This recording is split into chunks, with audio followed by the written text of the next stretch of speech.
Halo Jabra Tim. Ada sesuatu yang lagi rame nih. Lu harus kasih dia kesempatan lagi.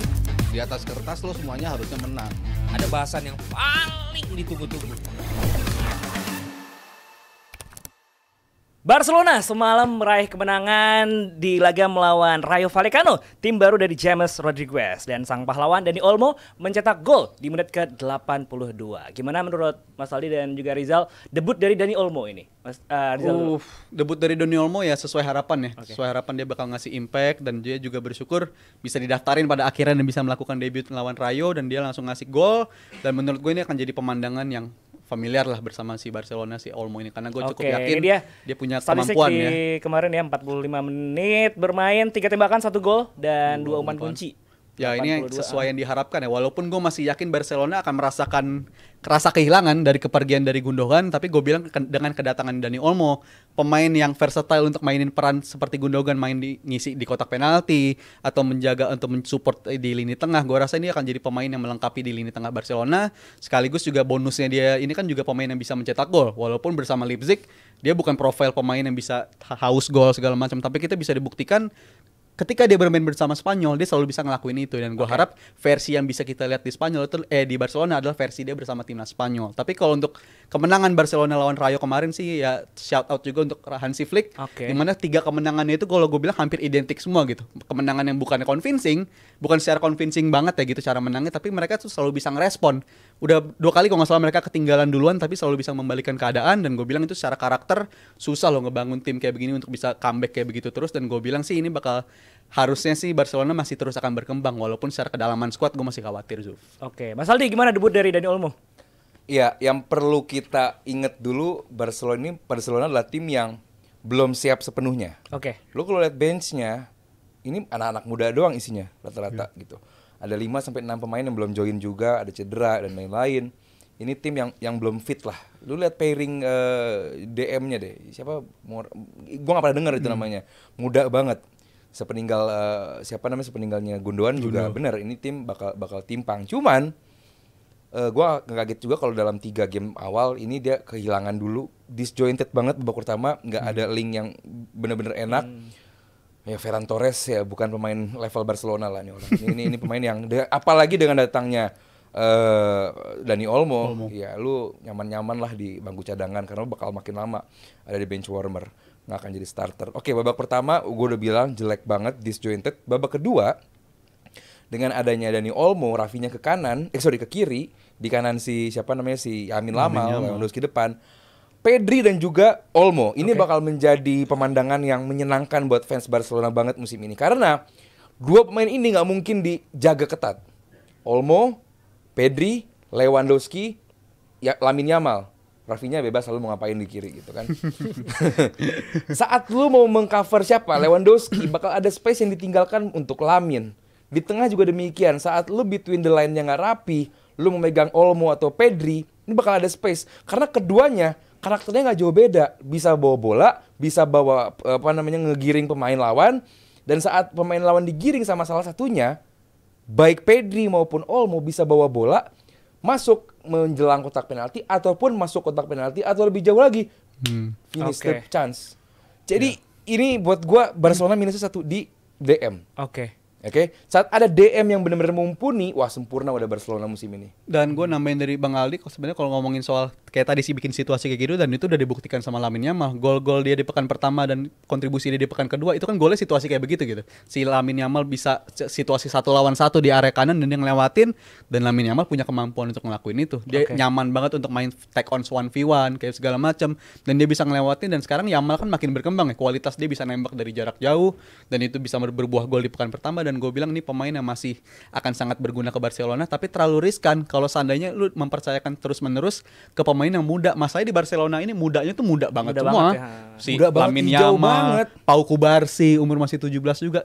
Mereka kualitasnya bagus, tapi kalau untuk sustainability atau secara keberlanjutan, gue rasa sih ini pemain seharusnya nggak dibebankan peran kayak begitu gitu. Apalagi tadi malam juga Pedri akhirnya cedera lagi ya.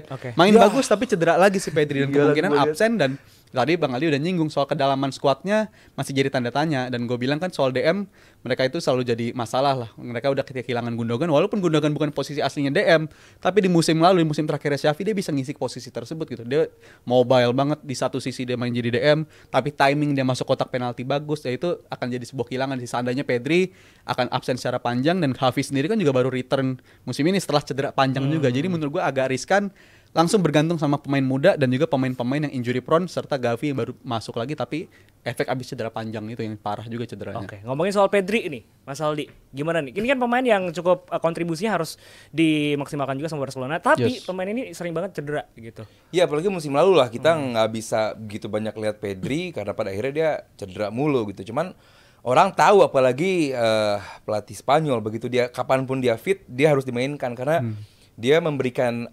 memberikan bagi back lawan tuh dia bakal bikin repot back lawan lah apapun yang dilakukannya, running behind-nya without tanpa bolanya, pegang bolanya pun demikian bagusnya. Artinya bahwa Pedri pemain luar biasa bagus. Cuman gimana cara lu menjaga dia tetap fit ini susah.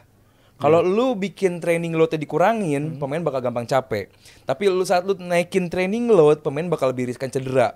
Pemain kalau mau dimainin week in week out tanpa ada backup yang bagus, bakal murni cedera juga. Tapi pemain namanya cedera, lu main cuma 2 menit, tiba-tiba ada yang nekel keras dari belakang, it happens juga. Ini football. Ini sepak bola, ini olahraga pada umumnya lah, gambling. Pada akhirnya gambling dalam arti kita nggak bisa menjaga pemain untuk tetap fit, susah gitu. Even Man City pun seberapa pun dia pengen menjaga Haaland, pengen seberapa pun menjaga Kevin De Bruyne, walaupun ada backupnya, namanya cedera, happen. Cuman ada yang cedera karena kontak, ada cedera karena fatigue. Nah itu yang gua rasa gimana caranya Hansi Flick untuk menjaga. Caranya gimana? Lu harus punya backup yang setara. Sekarang backup Dani Olmo siapa? Ferran atau siapa? Gua nggak tahu gitu. Cuman ya buat gue kayak bakal nonton Barcelona lagi musim ini karena dengan adanya Dani Olmo, pemain yang gue puja-puji karena dia umur 16 tahun berani pergi ke negara yang entah berantah bukan bahasa lu, Kroasia. Lu bergabung bersama Dinamo Zagreb, bersukses di situ, lu join lagi bersama Leipzig di saat Munchen pengen lu pilih Leipzig karena lu pengen jadi starter. Dan ya dia di usia muda dia pada akhirnya bisa perform gitu. Jadi ya buat gue dia bukan pemain yang cuma sukses di Euro doang. Dia adalah pemain yang sukses karena dia dari umur 16 tahun menunjukkan. Dan dia inget loh di akademi dia tuh kapten Barcelona. Dia tuh di umur U8 sampai U12 dia tuh selalu memberikan catatan terbaik di La Masia. Di sekolahnya dia tuh menunjukkan performa yang luar biasa di lapangan dan di luar lapangan. Dia pemain yang luar biasa lah. Jadi bukan pemain yang baru menetes. Jadi buat gue harap Olmo, Pedri, Lamine itu fit musim ini karena disitulah gue lihat Barcelona bisa sukses. Dan Pedri sendiri kan tadi malam lawan Rayo itu digantinya karena kontak ya kalau nggak salah ya, karena kontak jadi akhirnya diganti. Emang dari banyak faktor juga ya cedera dia. Iya, faktornya itu dan juga dia kan mulai jadi cedera injury prone itu sejak momen di Euro 2020 itu, dan itu cederanya cukup mengkhawatirkan yang mana dalam 3 musim terakhir dia itu selalu bolak-balik cedera dan game yang udah dia lewatkan karena cedera itu total kurang lebih 82 kali. 82 kali itu sebanyak apa sih cedera 82 kali itu ekuivalen ke 3 musim La Liga. Jadi dalam artian setiap musim La Liga lu harus prepare Pedri ini bakal kehilangan kurang lebih selama 20 match, itu bakal kehilangan gitu Pedri setiap musimnya dengan tren yang ada selama 3 tahun terakhir ya. Dan gue bilang kalau seandainya Hansi Flick gak bisa manage dia itu harus hati-hati karena gaya mainnya Hansi Flick dengan benchmark dia bersama Munchennya Hansi Flick itu kan tim dengan secara data itu tim yang paling banyak sprint, tim yang paling banyak lari, tim yang paling banyak nge-cover area. Dan apakah pemain Barcelona udah siap ngelakuin itu? Secara 3 game pertama mungkin udah menunjukkan ke arah sana, tapi gue khawatirnya akan waktu minggu demi minggu kita lewatin main kayak begitu terus, gua rasa ini fatigue, faktor kelelahan bakal menghantui lagi sih. Ditambah emang Bundesliga mainnya kayak begitu Jal. Gayanya kan emang dateng, lari, teknik, lari gitu. Nah, Spanyol lebih enggak begitu. Jadi buat gua rasa Dani Olmo, dan kita juga harus apresiasi Hansi Flick karena apa? Ini baru 3 pekan dengan pemain yang belum siap. Pemain langsung ngerti apa yang dipengenin sama Hansi Flick. Even ngepercayain pemain muda sekalipun. Even dia mainin pemain muda gitu. Makanya gue bilang banyak pemain yang belum fit atau siap main. Gue harus apresiasi gimana caranya Hansi Flick mentranslate apa yang di kepala dia ke pemain. Pelatih-pelatih sebelumnya dikasih beberapa musim pun pemain nggak ngerti gitu maunya gimana. Jadi gue rasa Barcelona dengan Hansi Flick, gue rasa bakal sukses. Bukan juara, bakal sukses ya. Tapi ya. Sukses dulu ya. La Liga Madrid dong. Iya. Lu juga dong. Susah sih. Iya makanya. Favoritnya Madrid gitu. Champions League pun juga Madrid kan. Favorit. Kenapa nggak Arsenal? Ada masalah. Semoga. Tapi masih ngomongin soal Barcelona, kalau kita bandingin ada Endrick di Real Madrid yang udah sempat dicoba juga sama Ancelotti, dan juga kalau di Barcelona ada Victor Roque yang Victor Roque, baru aja Roque ya yang baru aja dipinjemin ke Real Betis. Ini bakal jadi win-win solution kah untuk masa depan dia dan juga Barcelona? I don't care. Dia di Barcelona nggak pernah menunjukkan apa-apa. Nggak tahu ya, gue nggak pernah lihat Rocky. Cuman kalau Rizal nanti punya pandangan soal Rocky silakan. Cuma buat gue ya lu harus harus membuktikan dulu lu siapa gitu. Walaupun harganya juga lumayan ya kemarin ya. Berapa sih?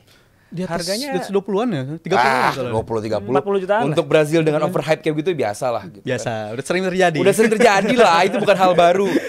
Bukan hal baru, cuman ya maksud gua gini, event Lamine Yamal menjadi perbincangan kan bukan karena ada pemain muda Barcelona yang bla bla bla, enggak. Dia doing something dulu gitu loh. Dan baru orang berbincangkan dia. Nah, lu siapa? Victor Roque ini. Lu tiba-tiba pengen menjadi pembincangan termasuk dengan Endrick. Lu siapa gitu, lu harus do something dulu gitu loh. Baru kita bisa memberikan perhatian khusus kepada dia gitu. Nah, mungkin di level Betis gitu ya, mungkin tier 2-nya La Liga yang saat ini gitu. Karena dulu Betis lumayan jago juga zamannya Joaquin Sanchez. Cuman zaman sekarang Betis ya biasalah gitu. Jadi Ivan Bellerin pun main di sana kan dulu juga. Menurut gue Victor Roque ini ke Barcelona contoh yang nggak optimalnya peran dari sporting director dan juga pelatih ya. Waktu itu kayaknya ada nggak kecocokan soal pemain ini. Nah, kan? Soalnya kelihatan banget kayak ini pemain yang didorong sama Deco, tapi Xavi-nya nggak terlalu pengen dia, nggak pengen dia banget. Emang dan itu bukan jadi skema. Iya, atau bahkan seingat gue dia seharusnya nggak datang di Januari 2024. Seharusnya kayak Endrick kan diperkenalkan kan untuk yang musim yang baru ini. Tapi somehow tiba-tiba dia diakselerasi datangnya di bulan Januari, dan kita tahu sendiri di bulan Januari Barcelona sampai di akhir musim tuh situasinya nggak nyaman banget bagi pemain manapun. Xavi awalnya ngumumin dia bakal cabut, akhirnya U-turn, balik lagi kayak gue ngelatih lagi, akhirnya dia ngumumin lagi gue cabut lagi, akhirnya pergantian pelatih kan nggak nyaman gitu untuk seorang pemain muda datang ke environment yang kayak begitu. Gimana dia mau berkembang ke pelatih yang sama sekali nggak percaya sama dia, yang bahkan nggak mempertimbangkan dia bakal jadi bagian dari plan yang musim kemarin gitu. Jadi untuk Victor Roque ini ya pindah ke Real Betis adalah pilihan yang terbaik. Pasti karena Barcelona tahu sesuatu dong kenapa dia didatangkan from the very first place. Pasti tahu sesuatu karena dia punya potensial. Tapi karena ada situasi kayak begitu, gue rasa untuk memperbaiki kepercayaan diri dia ya pinjemin dulu ke La Liga, tim sesama La Liga, untuk dia belajar dulu lah kayak apa sih environment di La Liga, standar apa yang dibutuhin. Karena kemarin setiap kali dia dicoba di La Liga ya emang di bawah standar sih kalau gue bilang. Oh, pernah dicoba sebelumnya? Beberapa kali dicoba. Gimana sama mainnya? si Xavi. Ya nggak bisa nawarin apa-apa sebenarnya. Dan itu menurut gue faktor si Xavi-nya, dan mungkin si Hansi Flick ngeliat ini pemain yang secara kepercayaan diri menurun banget, ya gue rasa sih loan adalah pilihan terbaik bagi si Victor Roque ini. Kalau lo setuju nggak bang? Apakah loan dari Roque ini ke? I don't care. Karena buat gue dia belum layak menjadi perbincangan gitu loh. Dia bedanya dia dengan pemain muda Barcelona lainnya apa gitu. Bukannya justru ini malah jadi pembuktian dia apakah dia akan bersinar, karena kan kesempatan dia di Real Betis ya semua pemain yang dipinjamkan ya harus menjadi pembuktian dia bisa bersinar apa enggak kan. Saat lo bersinar lo bakal diregulerkan. Nketiah pun dipinjamkan ke Leeds, perform di Leeds. Begitu masuk ke Arsenal apa menjadi pemain yang dipertimbangkan? Enggak juga. Gitu loh. Jadi buat gue saat lo perform nanti di Betis, Victor Roque ini Barcelona. Ini bukan SSB biasa. Ini Barcelona yang tiap tahun targetnya juara. Kalau cuma sekedar lu mempertimbangkan ini punya potensi yang luar biasa, potensi bla bla bla bla. Ini Barcelona masalah terlalu besar untuk itu gitu. Dan saat nanti Barcelona keuangan udah siap, saat Barcelona punya keuangan finansial yang lebih rapi daripada saat ini, di mana lu daftarin pemain yang nggak bisa. Saat ada nama besar di luar sana, digaet langsung. Berarti lu nggak yakin dia bakal mencapai levelnya Barcelona? Karena gimana? Gue belum pernah lihat dia ada di level yang layak untuk Barcelona gitu loh. Even Mark Guiu pun pada akhirnya kan dilepas gitu. Artinya bahwa gue belum lihat dia ada di level Barcelona gitu. Saat lu makanya kalau lu dipinjemin ke Betis, lu pengen bisa menunjukkan, ya silakan tunjukkan. Cuman belum jadi jaminan lu bakal menjadi pemain di Barcelona. Oke. Kalau menurut lu? Pilihan yang bagus. Poin gue ini pilihan yang bagus bagi Victor Roque dan juga bagi Barcelonanya. Walaupun secara opsi di lini depan harus bergantung sama Lewandowski yang usia udah tergerus tapi bersama Hansi Flick kelihatannya makin nyetel lagi ya. Dia nemuin lagi ketajaman dia, walaupun di musim lalu sempat banyak juga fans Barcelona udah kesel sama dia kan. Ini kayak udah waktunya si Lewandowski. Karena Barcelona jelek musim lalu. Musim lalu jelek, dan bukan cuma di lini depannya doang. Lini belakang pun juga ketularan jelek di musim lalu. Padahal ketika mereka jadi juara La Liga 2 musim lalu, itu kan dua-duanya tuh bisa ngelakuin sesuatu gitu, terutama lini belakangnya. Dan gue bilang sih ya squad mereka yang butuh tumble ini ya cara terbaiknya dengan meminjamkan dulu Vitor Roque, dan itu menurut gue juga resiko yang diambil cukup moderat lah sifatnya. Ini bukan sesuatu yang mereka bakal rugi banget, ini sesuatu yang bisa mereka tuai hasilnya apabila ini bisa berjalan sesuai rencana si Vitor Kalau Roque. gua mikirnya gini, ini kepengenannya Vitor Roque, karena dia nggak pengen jadi bench warmer. Oke. Karena jelas Barcelona butuh backupnya Lewandowski, DCF. CF dan bisa di wing juga. Biasanya main dia di seperti apa? versatile. CF gitu. Waktu Kayak itu Giu coba gitu. di RW dia biasanya dicoba. Dia di RW, tempatnya Lamine Yamal. Tapi ya kayaknya Yamal kan nggak tersingkirkan. Iya, Striker gitu. juga beberapa kali dia Nah, dicoba di situ. kalau dari kacamata Barcelona, gue rasa dia siap untuk menjadi backupnya Lewandowski. Tapi namanya pemain muda zaman sekarang, kayak termasuk Endrick, udah ngancam ke Madrid. Kalau gue nggak dapat menit bermain yang cukup, di Januari gue pindah. Nggak sabaran. Termasuk mungkin Pengen gue instan ya, Nggak Gensi. sabaran. nggak semua Gensi begitu ya, lu jangan menyamaratakan semua Gensi. Gue Gensi soalnya, gue Gensi. Lah gue juga Gua Gensi. Gensi terus. Asik. Biasa aja gue kayaknya. Emang lu aja yang Gensi gitu. Nah, gue rasa ada ultimatum dari Vitor Roque kayak begitu juga, walaupun nggak ke sudut media ya, karena gue pengen menit bermain. Kalau di Barcelona nggak bisa ngasih, gue bakal cabut, bla bla bla. Ya mungkin Barcelona dan Hansi Flick enggan untuk pusing dengan itu. Oh, lo mau cabut, lo mau pinjam dulu gitu. Kita udah punya squad yang apa adanya.